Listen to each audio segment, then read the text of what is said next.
We are now going to go out to the White House. President Trump's cabinet meeting. This is the tape playback. We've done a lot of cutting, cutting from people, ideally the people that aren't doing the job.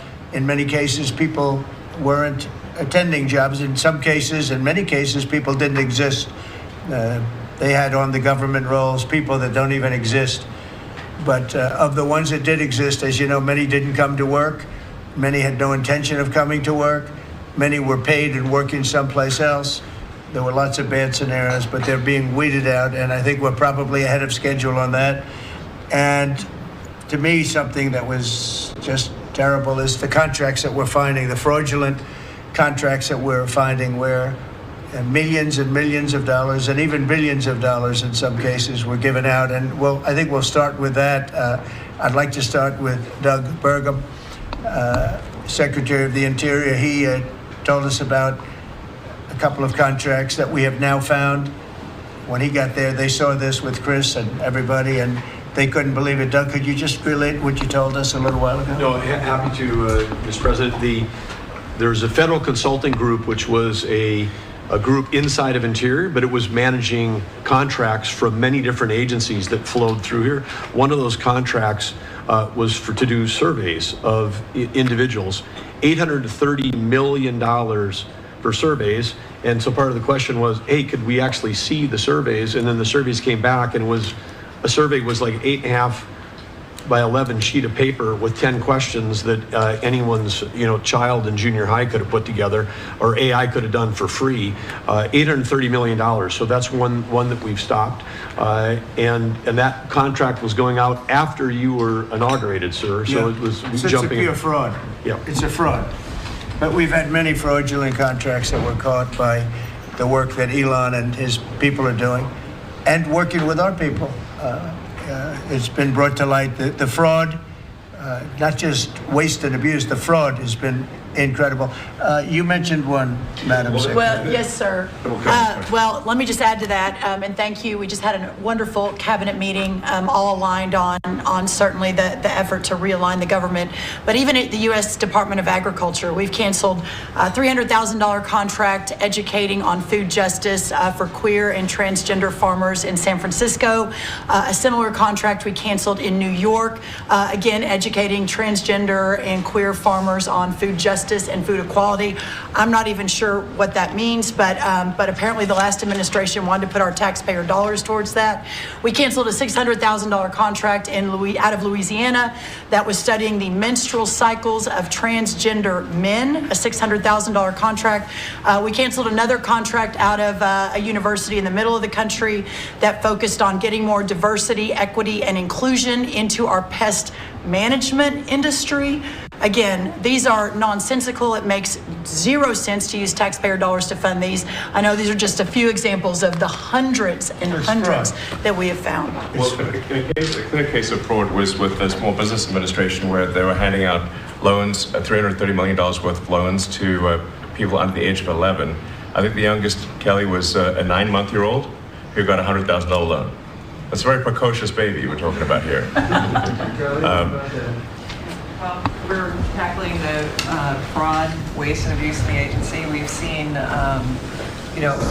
hundreds of billions of dollars of fraud go unprosecuted, so we're taking that on. We have a zero tolerance policy for fraud, and we continue to crack down on it and make sure people are held accountable. It's amazing. And you have a lot of that. You've found far too much of it. It's a pure fraud. We like to use the words waste and abuse because they sort of sound good, but many of these things are pure fraud. Now, there was a contract that you've heard about where Stacey Abrams got $2 billion just before we took over, and it was a rush to get her the money, and that was environmental, and nobody knows what she was doing. But $2 billion. If you got $2 million, that's a lot. If you got 200,000, that's a lot. But this was $2 billion was given. Lee, do you want to talk about that? And the other one that was even worse? EPA has now canceled over $22 billion worth of contracts. $2 billion going to this NGO that Stacey Abrams was tied to. They received only $100 in 2023.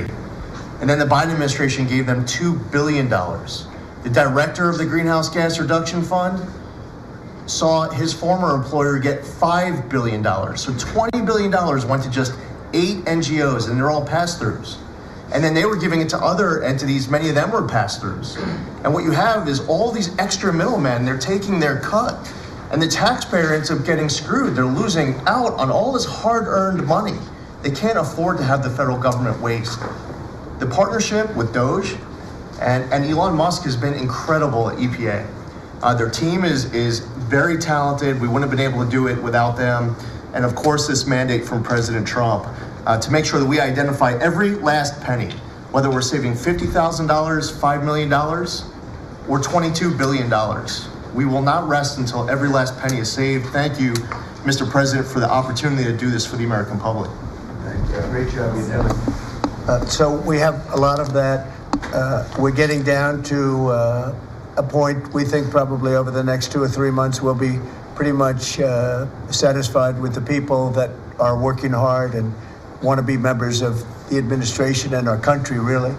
And they're doing a lot of good people. We have a lot of great people. We want to keep the good ones, and we want to get rid of the ones that don't exist, and we want to get rid of the ones that do exist but don't work. And we have quite a few of them. Would anybody else like to say something before we take some questions from the press, please? Doug Collins. Yes, Mr. President, I think one of the things that you've always told me is take care of our veterans, and that's what we're doing at the VA. And one of the things, though, is you also have to know who your employees are. You have to know the very fact of who you are. We're 470,000 roughly when we started this, larger than the active duty Army, when you think about that in the perspective. But however, this is an interesting point. When I first got there and we started looking at this, how you take care of people, we didn't have an HR system that could actually give us a rundown on who actually was working where. That we've had to work with that, working with our VA employees who are Doge liaisons. We've been able to put together an organizational chart which we can start looking at that. But the interesting part about it is about taking care of veterans, and what you've told me to do is how do we get the people in the right places. And I think when we look at this, GAO has told us we were high risk for years. The previous administration put literally tens of billions of dollars and tens of thousands of employees over the last 4 years, and we saw our statistics basically stay the same or go down. Backlogs went up. Maybe the question is not money and employees anymore. Maybe it's the organization and how we effectively deliver for the American people. And that's what we're going to do. Well said. And one thing I want to add to it, it is not necessarily a very popular thing to do. You're talking about employment, you're talking about people and the lives of people. And yet, I think the American public understands we're trying to save our country and make our country great again. I mean, you could say it, but we're trying to save our country from this extraordinary thing that was happening. What they